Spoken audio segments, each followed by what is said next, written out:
The snow had a way of swallowing sound. In the gods' wood the flakes fell in patient files, a quieting army drifting from a colorless sky, and the breath of man and wolf steamed pale before the red maw of the heart tree. John stood with his gloved hand upon that ancient bark, fingers tracing grooves cut by time and weather and 1,000 prayers he had no right to know. The face carved there watched him as if it remembered all the old winters and would judge this one as any other, and Ghost sat at his feet with the dignity of white silence. He could hear Winterfell breathe, not the clatter of the yard or the laugh of boys at the butts or the kitchen's busy racket. Not yet. Those belonged to waking hours, and this was before waking. This was the hush that hung between the last watchman's cough and the first hearth stoking, when smoke had not yet risen and the snow still lay on every ledge clean and whole. John listened for it, loved it, feared it. This quiet was the sound of responsibility. It held every need, every hunger, every oath, every gaze that would turn toward him and expect. It held the North.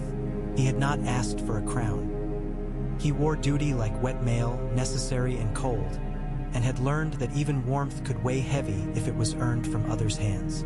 Battle had given him a place at these stones again. Battle and loss. So much of what filled the quiet were names, faces that would not cross this yard again, voices that would not call his. He let the heart tree witness the ache of it and said nothing. The wind sifted the snow in slow curtsies. Ghost shifted his paws, the soft, almost soundless crunch. You are not a boy, the cold told him, and you do not find honor by asking for it. You keep it by standing. From the shadow at the edge of the grove came another sound, featherlight on the path, the footfall of someone who had learned to step without drawing notice and now, consciously, let it be heard. John did not turn until she was near. Then he looked up and the red leaves rattled in a whisper that might have been acknowledgement. Sansa had dressed for the morning rather than for memory. She wore plain wool dyed a soft gray blue and trimmed at the throat with a collar she had stitched herself in the long evenings, a pattern of little knots that suggested frost flowers more than they depicted them. Her hair was heavy and braided, tucked beneath a fur-lined hood. She carried no lady's fan, no small token of court. She had a ledger under her arm. Your fingers will crack in this cold, she said by way of greeting, by way of worry. You never remember to oil them. Davos has oil enough for every hinge in the castle, John answered, trying a smile. Perhaps I will send him to my hands. She stepped beside him, and for a quiet moment they looked together at the tree and at the snow that mottled its roots with a scatter of white. Sansa's breath clouded and then was caught away by the wind. She tucked the ledger close to share the fur at her breast with it, and John wondered what number sat on that page foremost, what measure of oat, of rye, of salt meat had drawn her here before the hall was warm. Food, she said, answering without being asked. Food to the last barrel and the last sack. I should have dreamt of singing after the feast, but I dreamt of barley. A slight half-smile, a line of wryness crossing her mouth. We'll have enough if we work hard and waste nothing. Enough is not abundance. Enough keeps men standing. John lowered his hand from the bark. His palm tingled with the cold it had drawn. What of the Vale? They have what we do not. Grain in their lower valleys, fleets in harbor, and what we have they want. Safety, kin, and a place in something more solid than whispers. She glanced at him then, a keen measure that made him straighten in spite of himself. Bronze-Yon Royce's letter came with the dawn. He will come himself to speak for them. Royce is proud, John said, thinking of the stern-browed older man at their last council. Proud and careful. He won't give away his lord's future with generous words. Nor should he, nor should we expect it. Sansa's eyes went back to the face in the tree, and the face looked back with its gory calm. You know what they will ask for, or at least what they will accept. In return, John said, and the word lay heavier than snow. Always that. Our father said there was always a price for peace, Sansa answered softly. We tally it now so we do not pay more later. That is why I came. She lifted the ledger and hugged it close, as if warding off more than cold. John, she said, and his name in her mouth did not sound like it had when they were children. It sounded like a key turning. There are some in the hall who will ask for the old answer. He looked at her then and read more in her face than in any letter. The set of her jaw, the way she had dressed to step outside herself, the calm that was not calm but composure. All the signs of a decision taken the night before and not slept upon because sleeping would flinch it back. "They will ask us to bind them with a wedding," she said.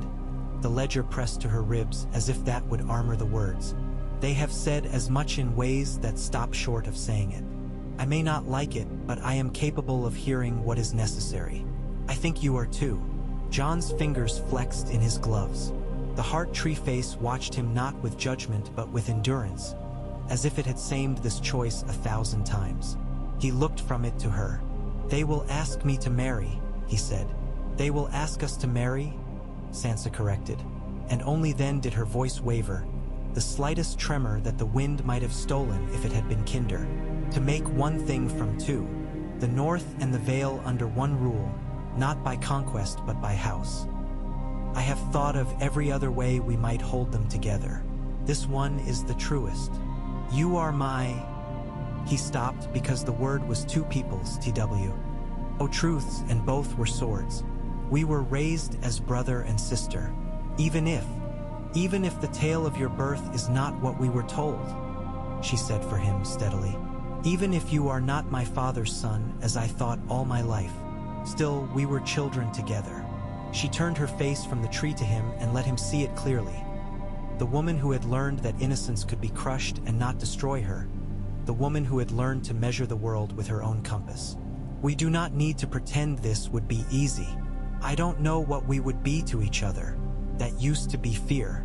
Now it was only truth. I know what I owe these people. I know what I owe you. I don't know how those debts are paid without cost." Sansa exhaled, a long, quiet breath that cooled between them. "There is always cost, but I have learned something about what we owe. We owe the North something it can look at and trust. It has not had that for longer than anyone is willing to name out loud." Her hand reached for the heart tree, then stopped, hovering as if the bark might be hot. "I would rather be bound to someone I know to be honorable and stubborn, and as slow to smile as the weather, than tossed again into a stranger's game. If the gods have no quarrel with cousins, if the Vale is relieved to call you something other than bastard, if our people see steadiness where they have known only change. And you," the words surprised him in their tenderness. "What do you call it for yourself?" She held his gaze for a fraught, careful moment, then looked away toward the dark curve of the pool under its skin of new ice. "I call it safety," she said. "I call it choosing my own way in the only way given me, and I call it work. We would have to work at it, John, together and with more patience than what we have for our own pride." Snow found his lashes, stung and melted and stung again. He thought of his vows, old ones, returned in dreams, spoken to another tree and another cold, and of the ways he had broken and kept them both. He put his hand back on the heart tree, almost out of habit, almost to feel bark again and not glove. He did not think the wood blessed anyone. It witnessed. That was enough. "When Royce comes," he said, and every word was a plank across a gap, "we will hear him. We will hear them all. We will not be hurried, even by necessity. If this is what must be, then it should be done with all the weight that it deserves." Sansa nodded. In that promise there was room for her to breathe. She tucked the hood closer about her face. "There will be voices who despise it," she said, "and they will not be only in the Vale." "There always are," John said. "We were not raised to manage cheers." "No," she said, and for a heartbeat she was a girl again in a hall full of banners, all eyes bright for tales that had never happened. Then she was herself once more. "Walk me back. It is too easy to feel small under these branches." He walked her, their steps making two parallel lines through the snow back to the stone path where it kept its own color. Ghost paced them and sometimes leaned to shoulder her hand, and the sudden light upon Sansa's face when the direwolf did that eased something in John he had not known he carried. At the gate she paused, looked back once, and then they went inside together, toward fire and the day's first hard decisions. The great hall woke to heat and iron. Men came in stamping their boots and pounding gloved hands together, shaking off white powder in low clouds that drifted to the rushes and the edges of the benches. Smoke walked up the beams and collected itself in the dark at the roof, and the smell of porridge and the crisping of bacon wound through the smell of wet wool and horse. Sansa set her ledger at the end of the high table beside a sealed pot of ink that a maid had warmed by a brazier and drew a quill from her sleeve. Jon took his place and did not sit until the other chairs had found their masters. Davos came to him with a report, and Jon fixed his attention as if the old sailor's words were bread. East Gate needs 6 new hinges before it will show a full smile again, Davos said in his gravelly wryness. The smith says he can coax iron to shape even in this weather if we give it a good fire and men to turn the bellows. He's got boys enough to strike. Needs charcoal. Send men to the grove beyond the Flicker Marsh, Sansa said without looking up. The alder there burns slow and makes better coal besides. We used it when I was small, when there were lean winters. Tell them to take axes with wide mouths. The bark is slippery and it will spoil a blade. Davos grunted approval. She knows a hearth as well as a crown, he said to Jon, his tone pitched so only they heard. Better than most kings I've seen, if I'm made to talk truth. You're always made to, Jon said. Lords and ladies of the north came to the board. Some with hair still wet from melted snow, some with hands roughened by years that made the fine work of their stewards' writing seem foolishness. Manderley's girth entered before he did, and his voice came in advance of both. Glover sat hard, as if chairs had offended him when he was young and he had never forgiven a single one. Bronze Yohn Royce came late, not by disrespect but by insistence on a small ceremony of his own. He had paused at the yard to watch a boy loose arrows from the wall walk, and when the boy's chapped fingers fumbled he had put his own hand to the bow to show the angle he wanted, the stern tenderness that commanded and taught at once. His own youth had been long ago, and he wore it in the honest scar that nicked the line of his jaw and the set of muscle beneath his beard, still broad across the shoulders despite the years. He passed through the hall quiet as a spear. Behind him came Lady Anya Waynwood and Horton Redfort, and somewhere in their short column, thinner and shorter and wrapped in so many furs he was a child-sized ball. Instead of a boy, the sickly Lord of the Vale. When the robing of titles and courtesies had been spoken and the men sat together in the way of men who had fought shoulder to shoulder and then disagreed, Royce stood without preamble. "My lord," he said to Jon and then to Sansa, and it was a weight and acknowledgement in one. "My lady." His gaze took them both, assessed, and did not pity. "We have come up out of the passes to hear what shape the north would set upon the coming months. There is neither grain nor spear that has no thought of the other. We are not blind to your need. We have our own. What would you ask?" Jon said. His own voice sounded to him like metal out of the cold. It rang hard, but you might see your breath in it. "It is no small thing for us to fling open the bloody gate," Waynwood cut in, practical and sharp-eyed. "It will be opened. I speak of how and to whom. The boy?" She let her chin flick to where Robert had been set near the heat and given a lap desk and a cup of milk that he had not yet touched. "He is lord, despite whatever men with cunning tongues have called themselves these last years, and his lordship is not a mantle we would see made a jest by the first helmet that shines." Davos's gaze slid to Sansa and then to Jon at the mention of cunning tongues, but Sansa did not so much as twitch. She took a note. That is not an act, Jon thought. That is a habit she taught herself with blood. "We know the Vale looks south and east as much as it looks north," Jon said. "Gulltown's ships will sail to where there is salt to be had. We have little salt worth trading, but we have iron, and the bones of our people stand in fields that can be turned if we are given some breath." Royce nodded once. "In return for that breath," he said, and here was the quiet blade, "we would see that this hall and the Eyrie are not strangers to one another, that they call each other home in more than letters. We would see that oath and kinship are one and the same. It is a blunt matter, but most useful things are." Silence fell, not shocked but expectant. All the careful stepping around a point had led to this, to Royce standing before the hearth, to Sansa's ledger, to the heart tree's face and the snow's patient counsel. It seemed to John that even the smoke paused in its walking toward the rafters, that grease stopped its spit at the lip of the bacon pan. He did not look at Sansa. He looked at Royce and then at Waynwood and then at Robert, and he made himself think of tents and wind and the way you tie them so that they do not pull free. "The North is my blood," John said. "Even where my blood is argued, my heart puts the matter to rest. The Vale has been its friend and its shield. We asked it for help when help was a narrow rope, and it answered. I will not pretend I do not notice the knot right under our fingers. A marriage between the Lady of Winterfell and me would do what swords do not always do.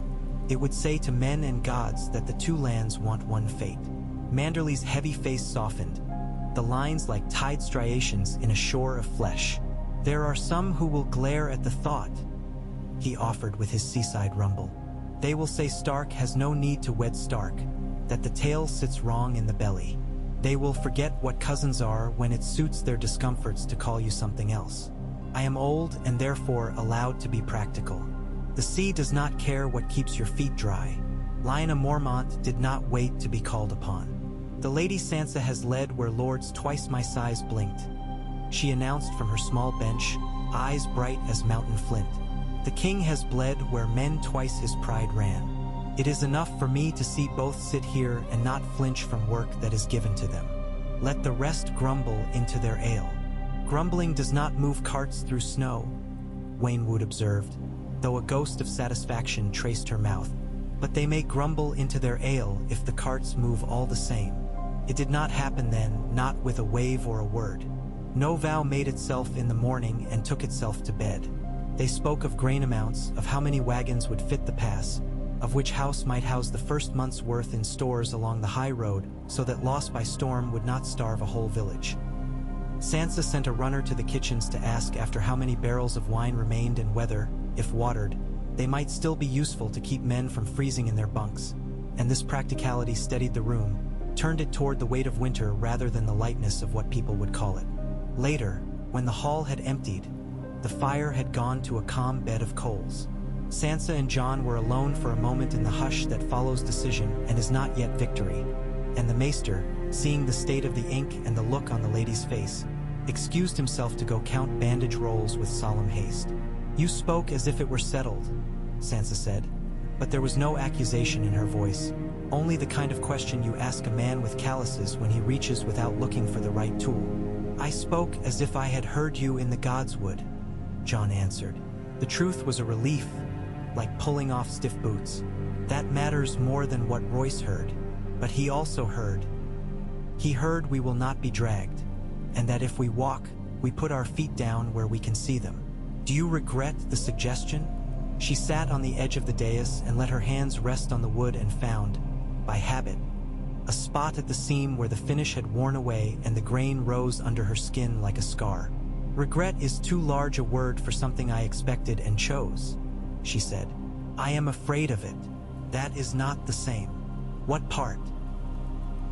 He stood close enough to feel the heat that had soaked the stones warm all morning. "That each meal we share will be watched for meaning," she said bluntly. "That each laugh will be counted and judged. That I might fail at being bought. What a wife is expected to be and what a lady must be. That you might ask nothing of me and then find you have less than you needed because you did not ask." She looked up, then, and her eyes were faster than her speech. "That I will ask something of you that you cannot give." Jon reached for a word and found he had none large enough for those edges.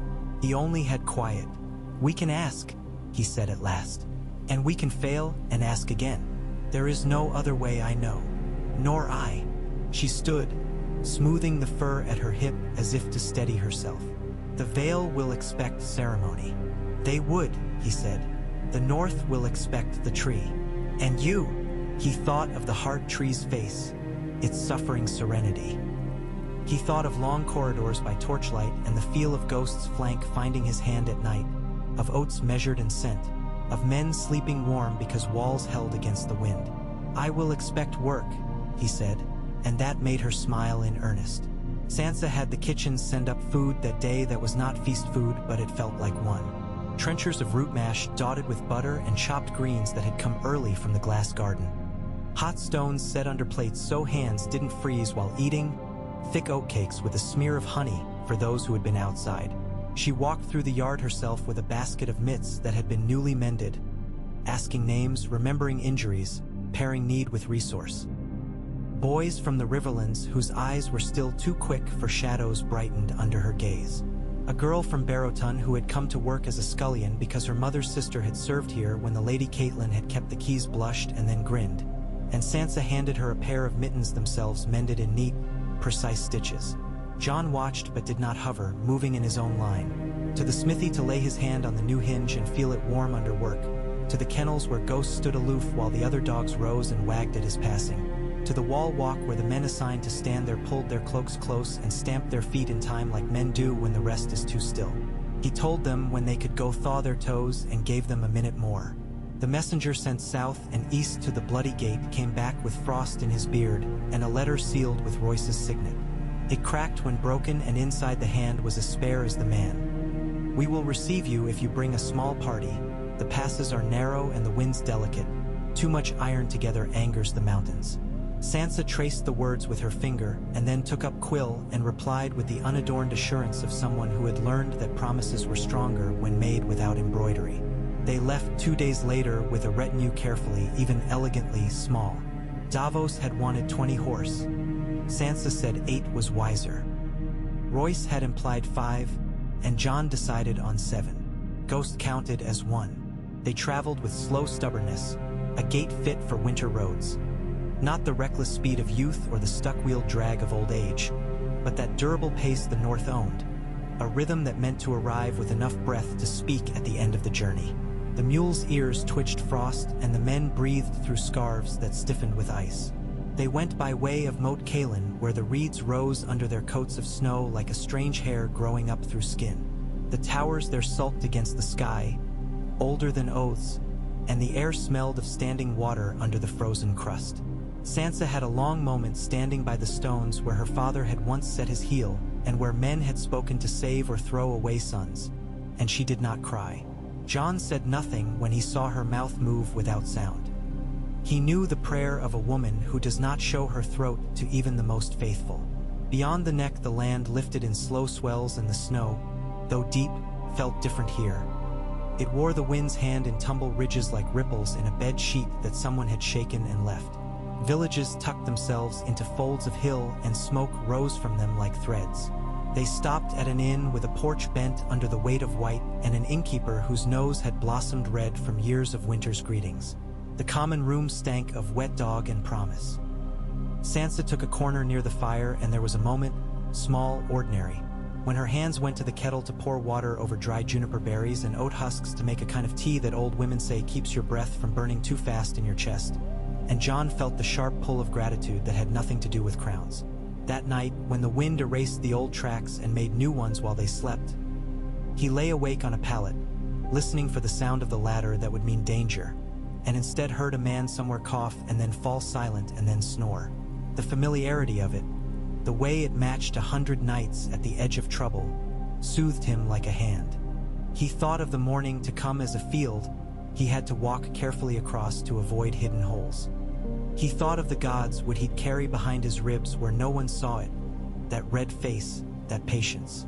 By the time they reached the Bloody Gate, the world had narrowed to rock and intentionality. The pass was a throat that would admit only what it wanted.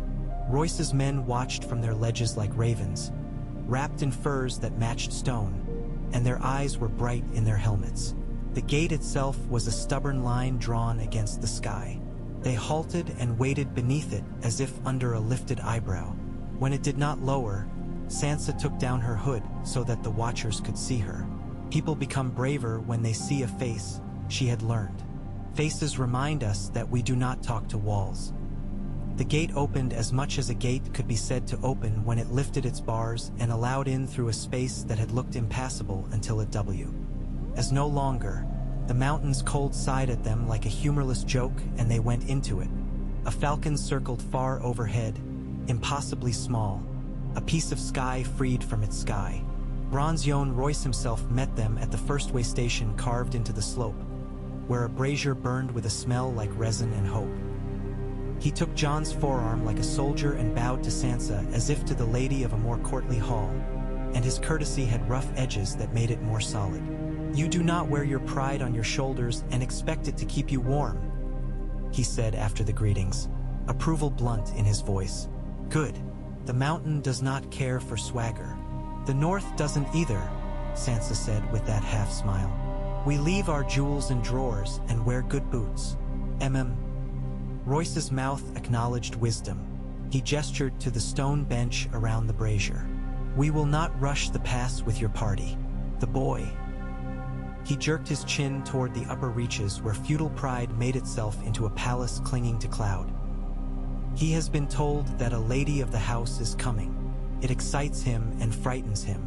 Those two weather systems make for abrupt winds. They wound up by steps chiseled out with patience, drugged through snow by hands with more patience than that. Each stage took them to another small room with heat and little bowls of early winter greens that tasted miraculous for their freshness, like crunching on color when all the world had gone white. By the time they reached the sky's palace, darkness had arrived with the elegant stealth of evening. Torches made a line of fire through air so thin it seemed to crack when you spoke. The Eyrie had always been a hallucination. Sansa had the sensation of entering a story she had read and then discovered she had misremembered the ending. She walked its corridors now as a woman who was no longer a piece on a board and felt her body do something she had not permitted it to do in such walls since she had last left. It did not flinch. She knew where the floors shifted beneath carpets. The way sound could carry from the lesser corridor at the back where servants moved to the columns by the main hall, the taste of water drawn from the deep well. Memory met present and both looked each other in the eye. Robert Arryn came to them swaddled in good furs but still somehow chilled. His eyes were a pale, persistent blue that had always looked a little surprised, as if the world should have warned him before it spun. He clung to a carved toy falcon that had been polished by years of worried hands.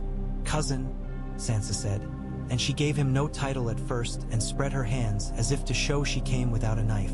"I have brought winter with me, but also news of fires." He peered at her as if she were behind glass. "They said I must call you lady," he said. "But you were once a lame." "I was," she said. "I am a great many things I did not choose, and some I did. I choose to be your kin." That seemed to please him. He offered her not a hug, that would have required comfort he did not possess, but the carved toy. She took it and examined it as if it were an object of art rather than an anxious child's talisman, as if anyone might have wanted it. Then she gave it back as one returns a valuable to its owner. "It is good work," she said. "Did you make the beak sharper yourself? See where the tool took the wood? It looks as if it could tear meat." He beamed, this littlest lord, and preened, and somewhere in the shuttered place where servants' whispers nested a small sigh of relief went out. The lady had not pricked the boy with mockery. Royce stood straight as winter beside Jon and watched the exchange. "She knows how to walk a hall full of splinters," he muttered, not disapprovingly. "She knows how to find the sound of a heart and follow it," Jon said.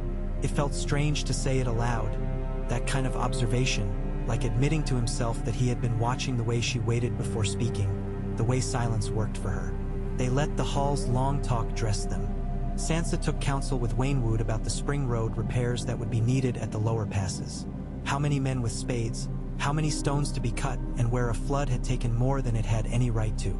Jon walked the outer parapet with Royce, the two of them leaning into wind that punched and retreated like a temper. They spoke of numbers, always numbers. How many Fletchers, how many horses could stand mountain feed without starving?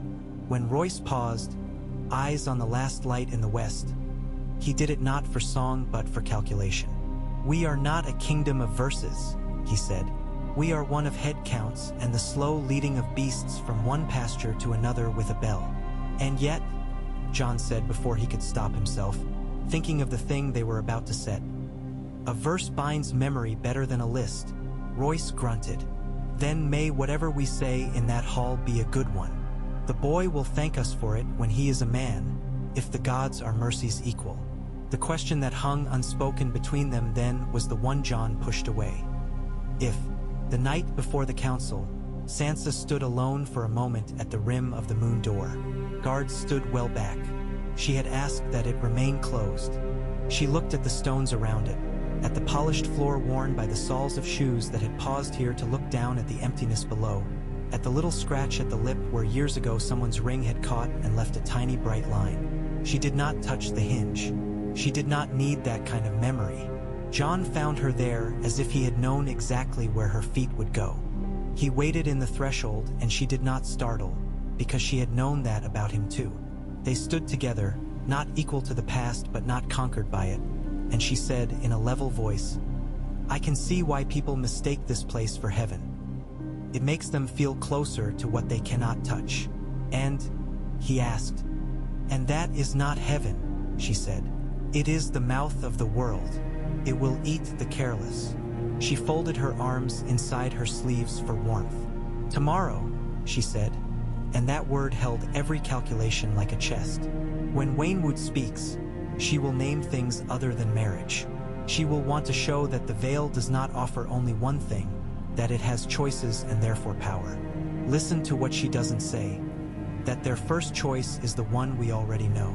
"Royce called it a blunt matter," Jon said, mouth quirking. "I don't think Waynwood has ever been accused of bluntness. She is a needle. Royce is a hammer. We need both." "What are we?" he asked softly. "Hands," she said simply. "We are hands that know tools." Her breath shook and steadied. "If there is to be a vow in this hall, I want it to be one we make as we meant to. Not a nod to silence it. Not a pressure we give in to like a door yielding to shoulder. Something we choose because we have measured it and found that it can bear our weight. If you find at the hour that you cannot, you must say so. Do not spare me for my pride. I will not spare you for yours." Jon looked at the stones around the mouth in the floor and thought of other mouths, other cold, other oaths. He knew he could not be many people at once, but he could be one who did not flinch from precisely this kind of moment. "I will not hide behind weather," he said. Sansa nodded and they left the room that had turned men into stories. The council brought together the Vale's polished manners and the North's hard-won brevities. They convened in a chamber that had felt too small when last Sansa had seen it. Perhaps rooms shrink around fear. Now it handled their bodies and voices with a kind of courtesy. Servants moved like well-placed commas. Robert Arryn sat at the seat that had been his mother's and laughed too loudly at a jest made for him by a man whose job it was to put that laugh where it could be seen. Then he grew tired and his head drooped to one side, and Waynwood moved like a tide-in to set him gently more upright without touch. Royce laid out the numbers as if they were stones to be stepped on across a rising river. The tons of wheat in the lower granaries, the yield of barley from the belt above, the condition of the herds wintering in the more moderate folds. Davos answered with the North's numbers in a voice that made them sound like a voyage, because everything he said had once been measured by how many men would make it to a port. That part of the talk was a language Jon had learned as a boy at a father's knee, and then let be sharpened by years among men who had hated him and called him by names he now wore without flinching. Then, like a falcon dropping to pull something warm from snow, the talk stooped. "There will be a joining," Waynwood said, crisp as a winter apple. "For peace and for bread." Manderly's beard moved with his speech like a seaweed garden. "There will be two rights," he replied, matching crisp for crisp. "One beneath leaves that know our names. One beneath candles that please the seven. We have lived long enough without insulting any god who has watched us come through this last year." Royce speared his look to Jon and then to Sansa, and in those eyes there was a mill of thought turning, grinding wheat into something that could be eaten. "The boy will bless it," he said. "He will do as he is told to do as well as he can." Davos, who had made himself small on a bench near the door, rubbed at the hint of new ache in his hand and murmured, "There are children in old halls everywhere." But he did not mean weakness. He meant inheritance. It was Sansa who stood. She did it with no flourish. She waited long enough that the room met her silence and settled. She looked not to Jon but to the chair where Robert sat and met his eyes and smiled as if she were giving him a gift and saw him as someone who could receive it. "My lord," she said to him first, "this is your hall. We stand where your mother stood, and we learned what must be done by watching what should not be. We would make you a promise that does not teach fear." Robert swallowed and set his hand on the carved wing of his toy falcon. "All right," he breathed, perhaps to Francis the bird, perhaps to the idea. "All right." "And to you," Sansa said, turning with a careful ease. "Lords of the Vale who braved whether to stand here, I give you plain words as my father taught me. Winterfell will not betray the friendship offered across these cliffs. The false voices that came between us are hushed. I will take the king's hand and my own, and he will take mine, and there will be no room between them for deception." Jon stood then, because there is a moment when the field demands you move. "We will not rob your lord of his title or his sense. The boy will grow and he will learn. We will not take his home away from him under excuse or law. But we would be kin with him in truth, not just in Prince of Seals. Under one crown with two roots feeding it. If storms hit one, the other keeps it standing." Royce nodded once. The motion carried more than approval. It carried grief paid and lessons learned, and the tired, noble relief of work accomplished without sacrificing the point of it. "Then under one crown," he echoed. "Name the day." The servants and the soldiers and the people who had slipped in at the back beyond the pillars breathed out a breath they had been holding for longer than this hour. Some of them thought of the grain. Some thought of quiet. Some thought of the foolish bravery of marrying where people had once died. The boy lord smiled too big and then yawned and leaned against Waynwood's sleeve. It was decided that the first rite would be held beneath the boughs of Winterfell's heart tree, because the winter could not be avoided and should be acknowledged. Then the second, with the September's candles, would be held in the eyrie before the high windows that the men look like figures placed against sky and drawn there by someone who loved sharp lines. Sansa, whose childhood had been a pendulum swinging between gods, Mother's 7 and Father's Wood, felt something in her resolve smooth at the idea that both would see her. They returned by the road of measured patience they had taken up, and word went before them, word that traveled at different speed than bodies, word that reaches ears before feet do. Winterfell stirred like a living thing anticipating guests. Men carried benches, women beat carpets. The glass gardens steamed small miracles and then covered themselves again. Sansa went to the armory not for swords but to stand with the smith and argue shape with him. Not just of a crown, but of the idea of a single thing that could ride two heads without being laughed at by history. They did not make it of gold. That would have been insult and folly. They made it of worked silver and iron together, because those metals sat happily in the north and shone in the Vale. The circlet was not heavy with gems, but near the front where the light would hit it when a person turned there were inlaid small stones of pale blue like a winter sky captured and pressed into facets, and a narrower band beneath it that held the ghost of a falcon's wing and the suggestion of a direwolf's ear, abstract enough to be art, clear enough to be understood. Sansa ran her fingers over the cold curve and felt the thought of it, the compromise, the refusal to gaudy, and nodded. The smith, for whom a nod from a lady counted more than a bowl of broth, allowed himself the smallest grunt of satisfaction and then went to see about the hinges for doors that kept out wind. The North's solemn joy is a practical joy. The day of the Weirwood vows dawned under a sky that had the color of old iron, and the cold had that high thin edge that made teeth ache.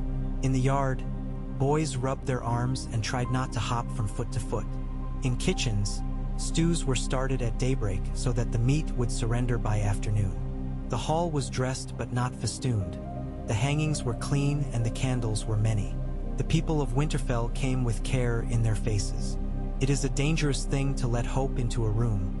Northerners know to make room for it so it does not push other things over. Sansa dressed herself with two women's hands to help because the buttons and the laces ran beyond hers. She chose a gown of winter-white wool with fur at the cuffs and throat, a belt of plaited leather, and around her shoulders a mantle that had been her mother's. She had not placed it on her shoulders since she was a girl, and she felt her own wrists ache with the old grief of it, as if sorrow remembered how she had held it last. She tucked her hair into a low braid that did not show off the curve of her neck so much as cover it warmly. She looked at herself and expected to feel someone else looking back. A child, a ghost, a wrongness, and instead saw only herself standing there in the exact shape of what she had decided. The women behind her saw that realization in her face and smiled like conspirators behind a lady's back. Jon wore dark, of course, because his closet was a series of winters. But the cloak he took had the white of ghost's fur at the throat, and Davos had had the seamstress stitch 3 small stitches of blue at the hem, a good luck charm sailors made when they loved the sea and wanted it to remember their names kindly. Jon did not know what those stitches were for, only that he liked their stubborn little glimmers. He brushed a hand down the cloth and then laughed at himself, that he had thought to comb a garment, as if the wool could care. Ghost stood and tolerated a leather tie at his neck without indignity, like a lord's best hound buying his master a small ceremony. They walked to the Godswood together, because separation for the sake of spectacle was for halls where drama needed assistance.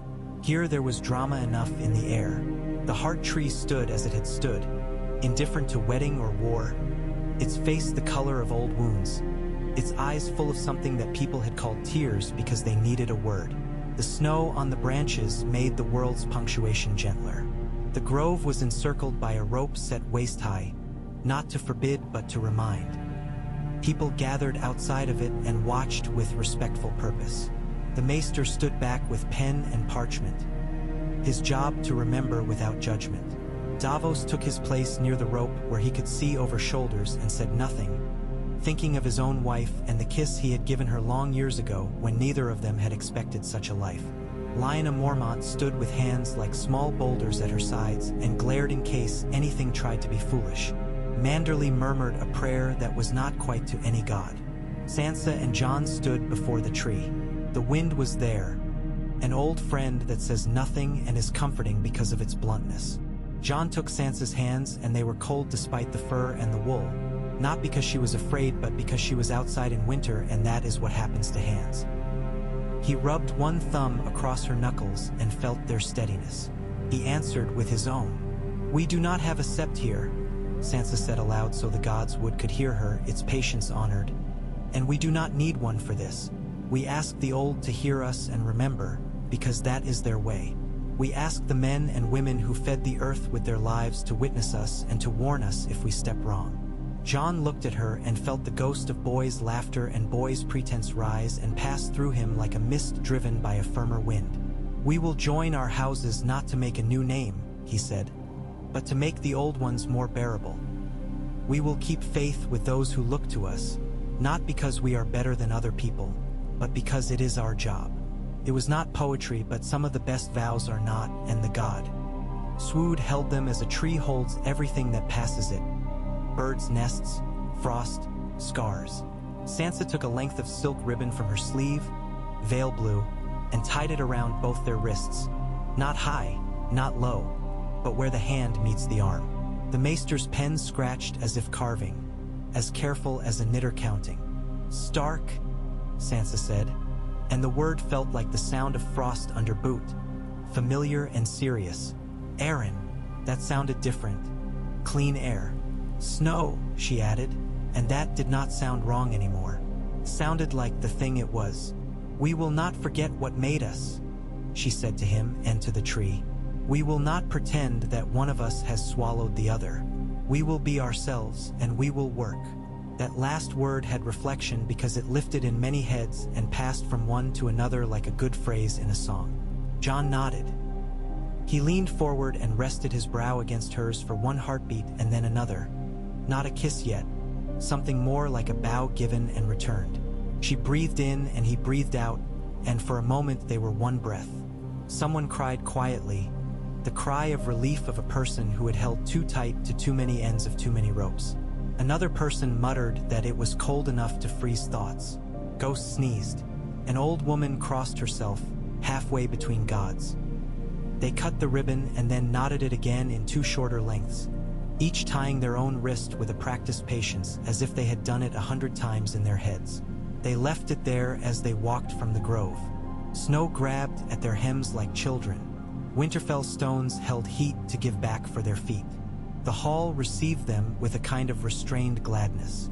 There was food that warmed rather than flattered, and there was music that came from hands as much as from strings. A steady beat kept with knuckles on a table, a pipe that sang like air in a bottle, Drums made of skin pulled drum tight and struck in patterns learned from older men who had kept time for dances that were not for court. The bread was dense and perfect. The stew was thick enough to hide a coin and find it again 2 spoons later. They did the thing done at weddings when hands are shown, palms up, so that the community can see there is no trick. Sansa's palms were red from the cold and calloused in 2 places from pulling tight laces and from writing long hours with quill. Jon's had scars that were not ugly. They were simply part of the map. He laid his over hers, and people nodded, not like courtiers who pretend but like neighbors who understand that a glove's stitching had been set carefully where the thumb must not chafe. There were toasts, of course. Manderley's was long and included 3 separate stories about storms. Davos's was short and included the sentence, "May you always have enough," which was not poetry either and therefore perfect. Lyanna's was a challenge. "If anyone here thinks this is folly, come speak to me after and I'll straighten your thinking." Laughter rose in ripples that hit the rafters and came back gentler, as laughter does when it is grateful. Later, when the hall had grown warmer than the air and people had that glow of good food and the giddy focus of something significant that they were allowed to celebrate, Sansa slipped away for a moment to the low corridor that led back toward the old rooms near the library. Jon, who had learned to look not only at doorways but at the way shadows attached to them, found her there by the arrow slit where cold came in faithful as a tide. She held her own wrist and thumbed the loop of ribbon as if reassuring it that it had not been made to sit on a shelf. "We did it," she said in a tone that suggested wonder's reluctant sister. "I continue to be surprised when plans become things that happened. They become something else when the room has seen it," Jon said. "A plan remembers you. A vow watches." She looked up at him and her brow smoothed, as if part of whatever weight she had carried all day had slid down to rest at her feet. "We have more to do," she reminded him, because she had to, because that is how that mind works, how it saves itself from believing its own finish lines. "The Aerie will have its candles," Jon said. "Royce has likely already counted them. He looks like a man who knows how many candles there are in every hall he enters." He hesitated, then stepped close enough that his breath met hers. "Sansa," he said, and he realized he had not said her name like this, privately and not in council, as if it were the first word of a prayer. "We can take time even in the midst of urgent things." She held his eyes, then nodded. "I am wary of hurry," she said. "There are traps that only spring when you run."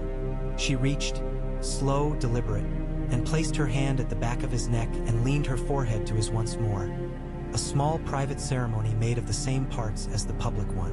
It lasted as long as it took to breathe, and then there was space again and they were themselves again, but steadier. When the night came down and the hall calmed and the great rugs in the passages accepted the footfalls of much-wearied servants, when the fires were banked to coals, when the last whetstone rasped in the armorer's nook and the last dish was dried and set in its place, Jon and Sansa went to the room that had been appointed for them to share and shut the door and stood for a moment with their backs to it, not in fear but as if holding against the night's own weather. The room was warm because the castle had given it heat as a blessing for what had been done there. Ghost clambered to the hearth and lay, sighing, the fire reflecting in his red eyes like small meteors pinned. They undressed with a politeness that sprang not from shyness but from a promise not to turn this thing into any other thing. Sansa sat on the edge of the bed and rubbed oil into the skin of her knuckles in small circles, a habit so automatic it essay. Ing of long winters spent making dry flesh supple with care. Jon tugged off his boots and felt the miraculous relief of toes coming into free air and tried not to groan at the simple goodness of it because it felt profane in the new hush. "You should sleep," she said.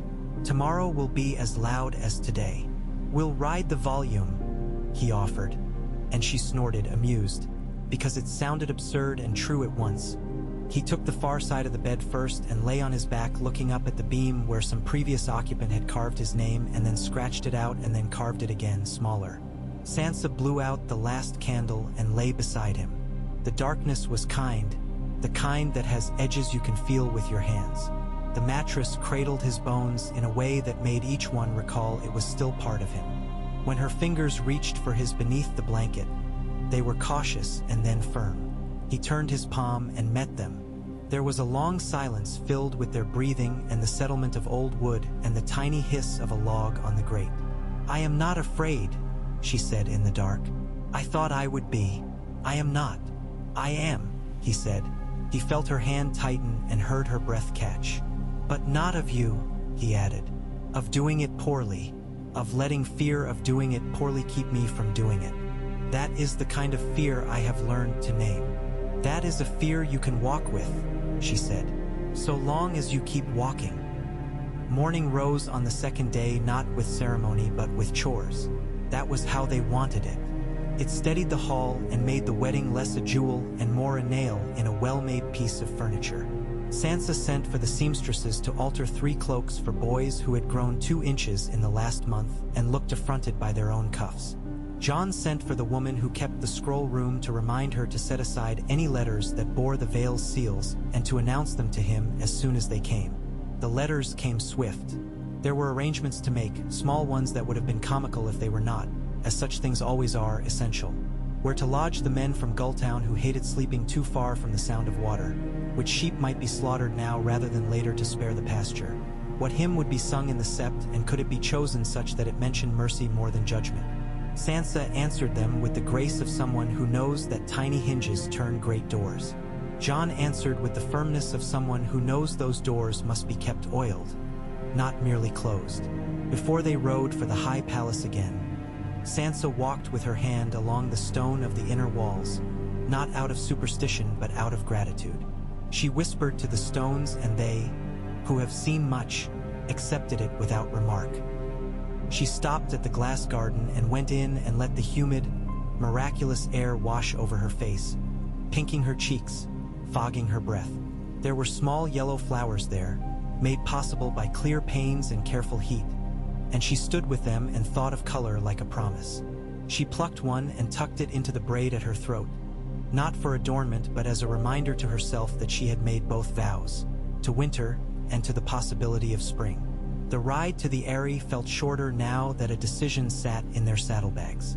The same stones watched them, the same winds negotiated their passage, but the eyes behind both were easier. When they arrived, the sept's candles were set in rings, simple, earnest. The septon stood ready with his book and the weight of having done this 100 times so that the 101st would not be strange. The hymn mentioned mercy more than judgment. Jon did not mind the mention of light because he had learned to find his own, but he kept the weirwood's face in his heart. They stood before the altar and their hands were again bound and unbound in a rhythm older than both sets of rites. Sansa's voice did not tremble. Jon's did once, and that was the only moment he felt ashamed and then did not, because the tremble was as honest as any steadiness. Robert Arryn stood by and watched and took in their faces with an intensity that would have pleased any painter who loved portraits. And when the time came for him to say the small blessing that had been written for him by Waynwood's careful pen, he said it without stumbling and looked amazed at himself when he had finished. The room warmed with a polite, true affection that was not the roaring love of a victory, but something better suited to winter. A falcon wheeled past the high windows, a white fleck in a blue-gray field. Sansa noticed it and tucked the sight away with a private pleasure. Later there would be a meal that tasted of goat and honey and a cheese that had been saved for a dozen weddings and brought for this one. There would be talk of roads. There would be the supremely practical exchange of lists. There would be lordlings testing how close they could stand to the new power and whether it would flinch from their heat. There would be a boy who slept despite the noise because he had used too much courage in the afternoon and had to grow. All of it would happen in the rhythm of a life that has been set on tracks that men and women who care have hammered into place. Before the evening had crumpled too much, Sansa and Jon stepped for a moment out into a narrow balcony where the air bit ears with honest teeth and the world seemed one long breath of cold. The valley below them was a white map with blue ink lines where rivers ran. The mountains stood like old men at the edges of a feast, patient and cynical and kind all at once. "We will be old one day," Sansa said, not with fear, but with a hint of surprise, as if naming it made it more likely. "We will have old hands, and the young will watch them do clumsy things and take them for us and do them better. If we are lucky," Jon said.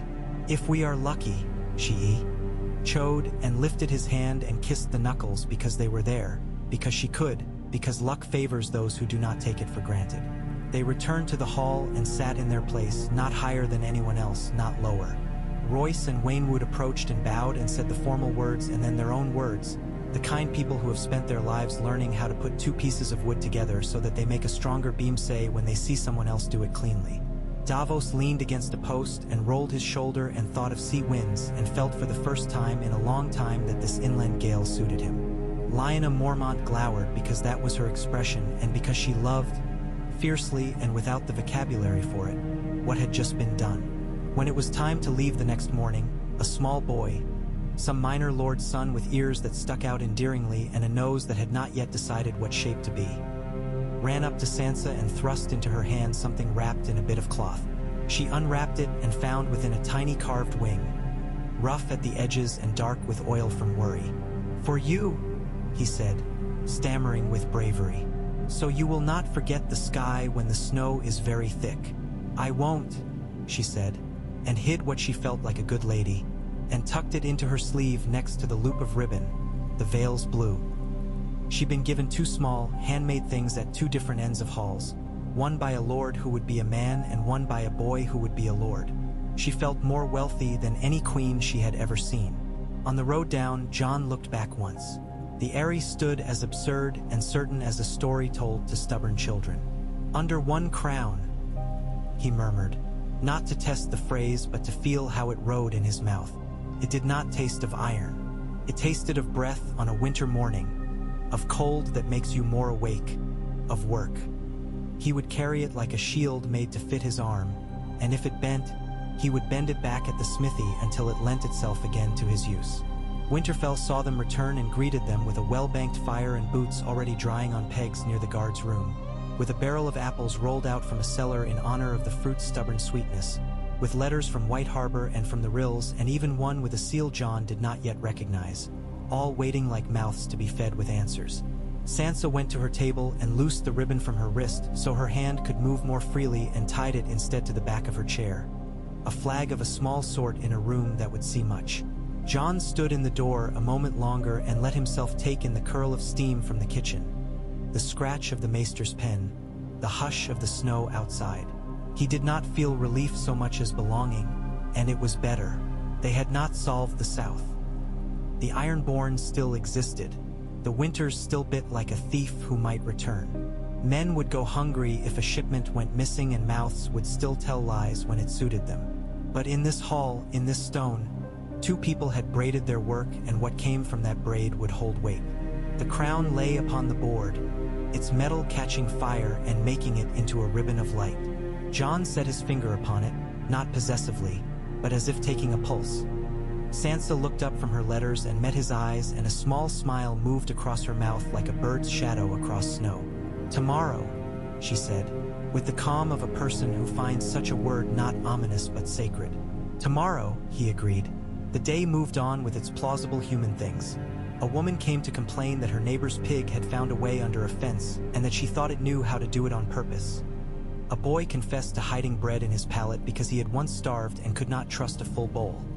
A blacksmith showed a hinge that moved like a thought. Sansa read, wrote, answered, delegated. Jon listened, judged, sent, apologized when he had to, and stood when standing was demanded. They met each other in glances more than words, the language of people who have agreed to labor together. As night laid itself over the castle and the world beyond it, as the snowfall changed texture to that quiet, straight falling sort that marks the hours like a good clock, Jon walked out to the Godswood to breathe the kind of air that leaves the lungs grateful. Ghost went with him. The face in the tree did not smile. It had no humor, but it did not scowl. Under that watching, he lifted his hand to the bark once more and felt the slight give of living wood under tough skin. "We have started," he said, to it and to himself and to whatever in the old roots understood men's plans. "We will keep going." Behind him, the castle kept warm. In another room, Sansa dipped her pen, set it to paper, and wrote not only numbers and names but a word here and there that felt like a promise. In her sleeve, the little carved wing sat like a secret. In the fire ghost's eyes caught two flames and made them into a pair of watchful jewels. The night was long. It would be followed by another. The work was heavy. It was theirs. Their joining did not end the winter. It did something better. It made the winter a thing to argue with together until the first green came again and cut it down to size.